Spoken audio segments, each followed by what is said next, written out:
Dr. Taralyn McCarrel is an associate professor at the University of Guelph with an extensive background in large animal surgery. Today we'll be talking about a new research study that could revolutionize how tieback surgery is performed. Thank you for joining us, Dr. McCarrel. Thank you for having me. To start off with, what is roaring and how does it limit a horse's performance? So roaring is when we have a dysfunction of the nerve that supplies the muscles that control the throat. So there's a lot of different muscles and a lot of different nerves that play a role in that. So specifically for roaring, we have basically the protector of the trachea, the airway, is made up of two cartilages called the arytenoids and then the epiglottis, which there's just one epiglottis. And the way I think of this is kind of like, your protection for a castle. So the arytenoids, there's two of them, and they would close like doors to cover the trachea. And then the epiglottis is like the drawbridge that comes up and covers those two. So with roaring or recurrent laryngeal neuropathy, the control to open the doors, and specifically typically the left side, is abnormal. We actually know it's a long recognized disease. Actually, recognition of this condition goes back before veterinary medicine even really existed. And so we have hundreds of papers focused on researching this disease. So we know that many affected horses will actually have signs of abnormality in their nerves throughout their body that don't necessarily have consequences. And actually, in these horses, both the left and right nerve typically show signs of being affected, but it is overwhelmingly most commonly, the left side that becomes affected. And so because the nerve is dysfunctional, the muscle atrophies because it doesn't have a stimulus to contract, and the horse is not able to basically open the door to allow air to flow into the trachea. And then limiting oxygen coming into the body is going to cause increased fatigue, just because horses cannot exchange as much air as effectively. It also causes noise because you basically have this tissue sort of flapping around in the airway because the muscles are not able to just hold it rigidly open during exercise. How common is roaring and what breeds and age of horse are typically affected? So it is most common in large breed horses. So draft horses would be estimated at around 33% of the draft horse population being affected. Thoroughbreds would be in the sort of 2 to 8% range. And then we know that warm bloods also would be another group that would tend to be affected. However, we don't necessarily have really good big epidemiologic studies. So to be able to determine that true percentage, we have to go out and scope all the horses, whether there's signs or not, and then determine how many of these horses have this condition. So in the racehorse population, where we have horses being scoped even at young ages in preparation for sales, they're scoped fairly regularly at the track, just for sometimes routine monitoring. They get picked up more readily, and we know about them pretty fast. So in the warm blood population, they may not start working hard enough to show signs until they're older. So we don't necessarily have a good sense of when did they first develop the problem, because we're not screening those horses routinely from a young age. So in the thoroughbreds, we typically expect it to show up young. In the warm bloods, it's more often that we identify it once they're working hard enough to show the fatigue or the noise. And it is interesting too. I've seen, I don't have a really good explanation for it.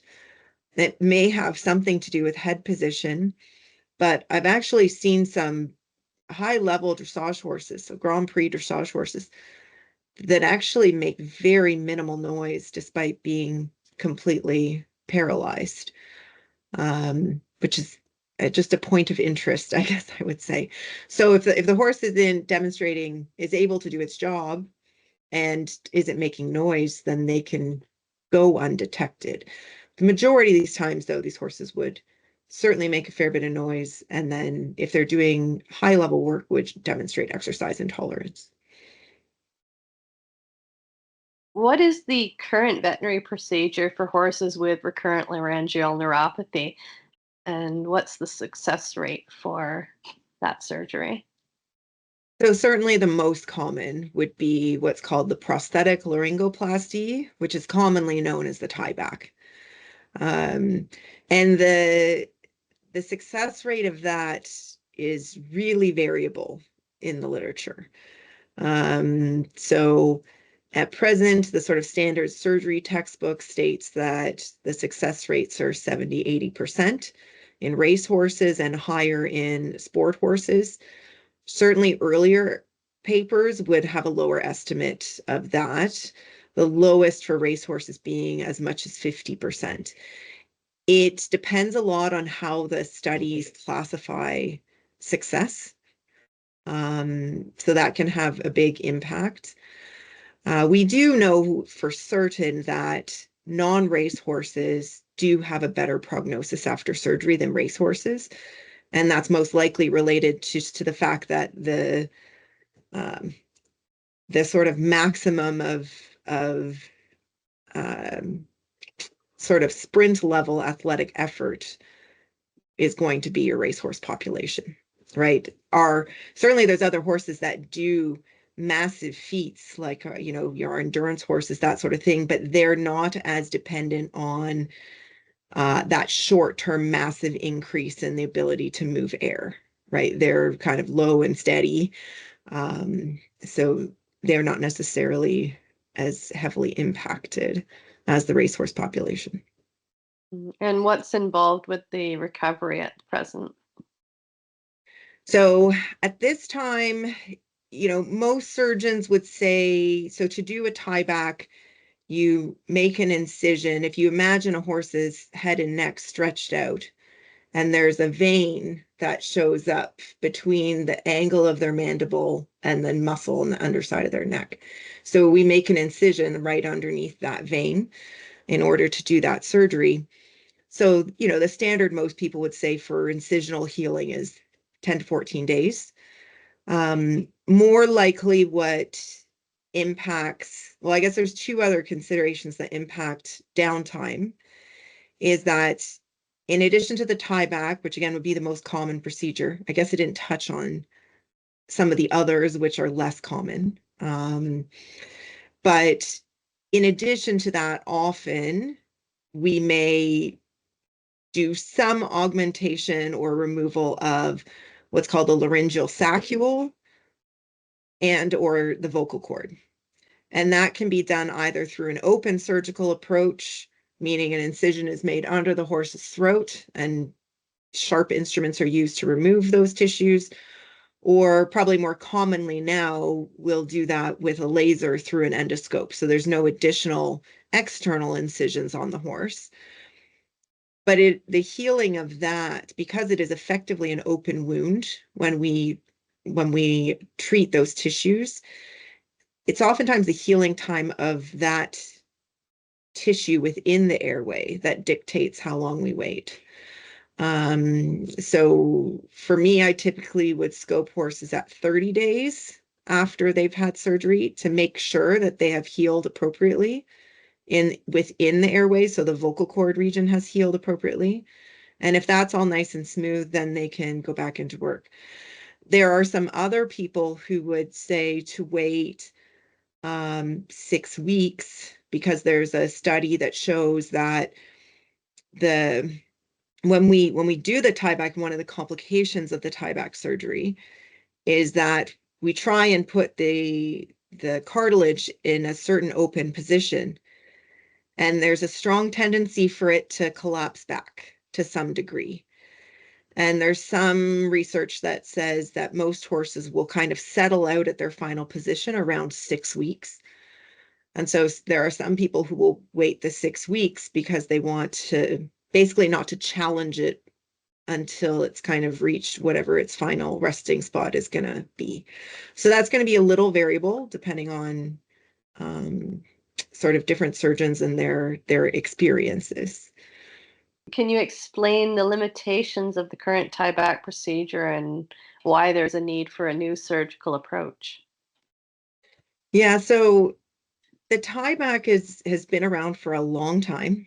There was a review or sort of a commentary that was written by another surgeon in the US a few years ago that, commented it's been around for 50 years, well, more than 50 years now. And it has been a very good surgery, but it is a very technically demanding surgery. So there are some surgeries that you could say a high percentage of trained surgeons could do with equal ability and quality. I think the tieback is one of those surgeries where there's a feeling that it's not proven, but there's maybe a feeling that outcome may be related to the skill of the surgeon. There's also been, concerns about various complications with this surgery. And while the complication rate is not extremely high, we like to have as little as possible. So an example of a surgery that would be I guess one of my favorites because it tends to go really well all the time is like taking a chip out of a fetlock, right? The complication rate on that is exceedingly low. They do very well as long as the joint itself is not severely damaged, right? It isn't already really osteoarthritic. The tieback, even people who have a lot of experience run into these complications. And there's a huge amount of literature that's been focused on like how do we avoid some of these. So one of them I've already mentioned, and it is the most common complication of the procedure, which is the arytenoid, the cartilage not staying as open as we wanted it to be. There's some debate about where it needs to be for horses to perform. So if we model airflow, then in theory, we need to get 88% of maximum to be able to basically return airflow to be similar to normal. Many horses will fall back below that point. And there is some literature that says, well, those horses can still go race. But the question is, well, are those horses racing optimally? Right? So it's like the airflow data is saying we should be here to get the best result. The clinical data says, well, these horses still race even if they're less than that.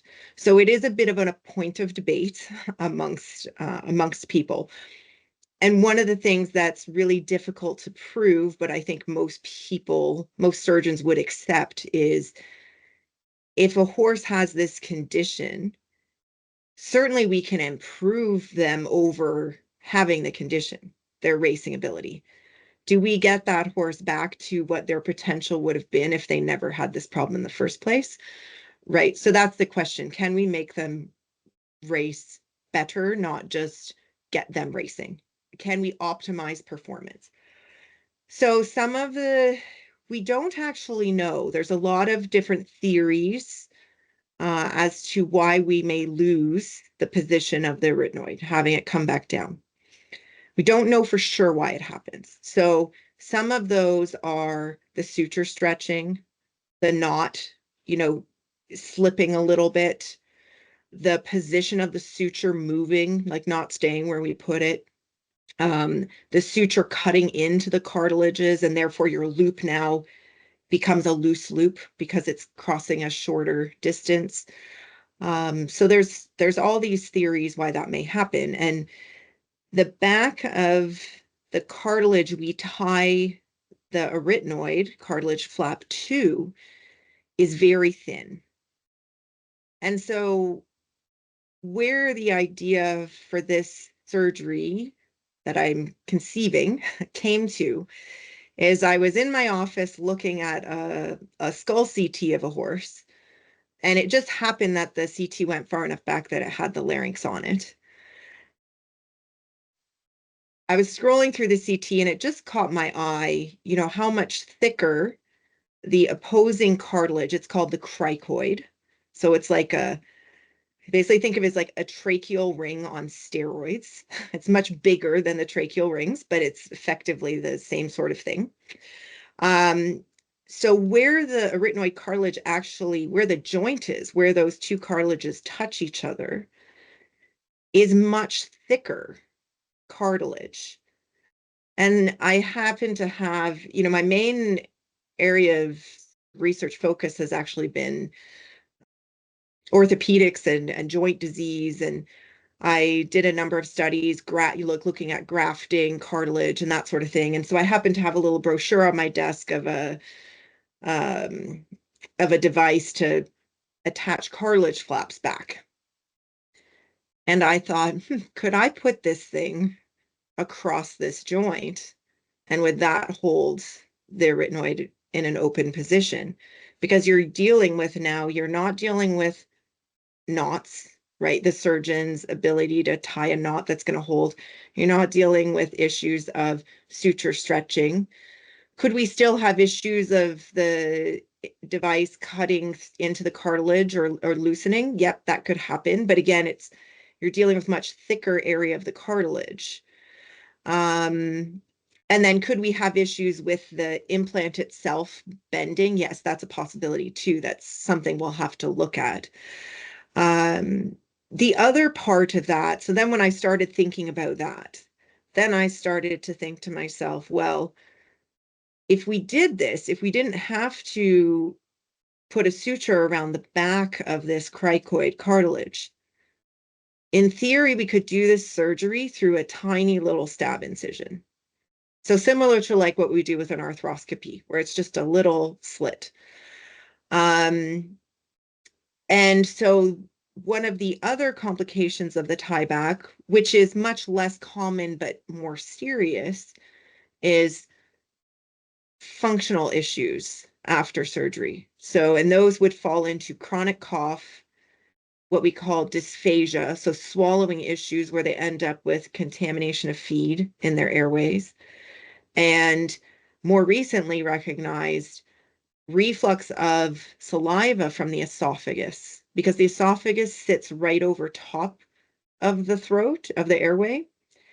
And there's actually studies that have shown that when we are doing this approach and placing these sutures, we actually can interfere with the lining of the esophagus. And so again, I thought, well, if we could do this again through this little tiny stab incision, we can eliminate a lot of the soft tissue trauma that happens when we do the surgery.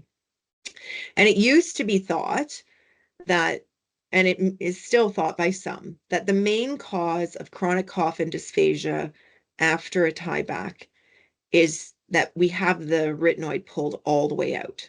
So 100% the full way. And so that does limit, remember I said at the beginning, they are like the doors to close off. And so you have one door that's open now. So you just have the one side and the epiglottis, the drawbridge that comes up to protect your airway now. Mm-hmm. So there may be some truth to that. But what we also know is that there are horses that have dysphagia. So again, feed going into the airways and chronic cough that aren't in a good position, that are actually in a poor position, that are sitting fairly closed. And if we cut or remove the suture, some of those horses can regain function. So then the question is the suture aggravating muscles or nerves that is causing this? And so I thought, well, if we can place this screw through a little stab incision, we can potentially avoid impinging on and potentially damaging the muscles and nerves in that area. So that's where the concept came from is trying to basically say, can we make this surgery more consistent? So it's sort of pre-planned, so it's not so dependent on experience with the surgery. And can we make it a very minimally invasive surgery and try and reduce some of these potential complications? When do you start this research and what are the challenges anticipated? So, yeah, the development of this procedure admittedly is going to be very sort of multi-part. So sometimes, certainly with traditional surgeries, oftentimes the ways those are developed is by doing anatomic dissections, and often the question is, how do I get to the location I want without damaging critical structures? And can I manipulate this tissue in the way that I want? Can I remove this tissue? That sort of thing. When we start getting into these image-guided surgeries, it starts getting more technical. The plus side of that is a lot of the time and technical side is on the preparation side, so that hopefully once you get to the surgery itself, it's easier and faster. So we have sort of several steps to go through. So the first step, which is already published, was demonstrating that we could CT the larynges and produce, or so throats, and produce certain models to be able to measure the things we wanted to measure. And also we modeled some potential, screws, like the dimensions of some pins or screws, to make sure that we can, in fact, fit them across that area. The second part, which is done, and my former resident just got me the revisions of her paper the other day, was placing some little screws in some throats, isolated throats, and putting them in an airflow chamber and applying negative pressures to see, will it hold? Now, admittedly, that's very basic proof of concept, because holding in a little flow chamber versus holding for several years in a live horse is going to be a different thing, but there's no other way to model that in the short term.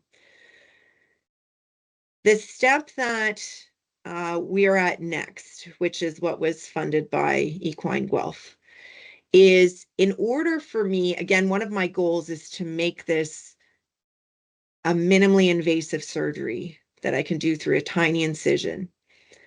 We have to be able to put the cartilage in the position we want. So with the tie back, that's automatically done when you pull your suture loop, you pull the cartilage back. That's why it's called a tie back, because you pull the cartilage back. I won't have any way to move the cartilage into position before I put the screw in without coming up with a new method. So if I want to do it minimally invasively, I could do the same approach as the tie back and use an instrument and put the cartilage in the position I want, place the screw, but then we lose the minimally invasive part. So the project, we're collecting specimens to start the project, but the current project is to model the shape and size of the airway of many, many horses, so that we can create inserts that we can put over the standard tube that we intubate horses with for anesthesia, that will push the cartilages into the position that we want them to be in.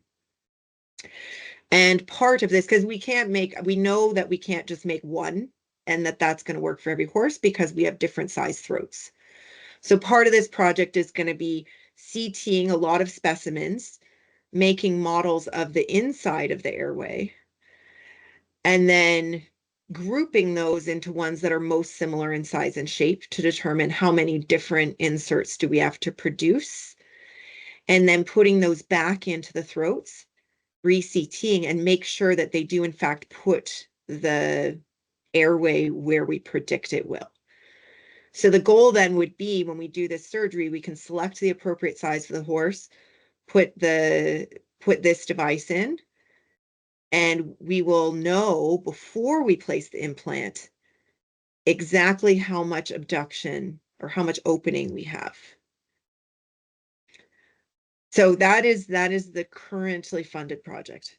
After that, we need to then develop the approach and a guide so that we can pre-plan where we put the screw, so that when the time comes to drill and place the screw, we know exactly what screw length, we know how deep exactly we have to drill so we don't go in the airway, and we have a guide so we know that our trajectory is correct.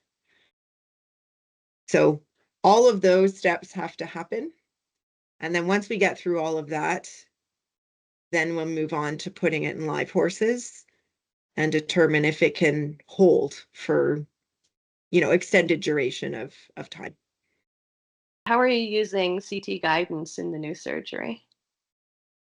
Yeah, so what we are seeing certainly on, in the human field, which is a bit ahead of the veterinary side in this area, is that CT, so 3D image guidance in surgery, improves accuracy and also allows smaller surgical approaches, which can result in better outcomes for the patient and also faster surgery times, because a lot of the planning can be done before the surgery actually begins instead of happening as the surgery progresses.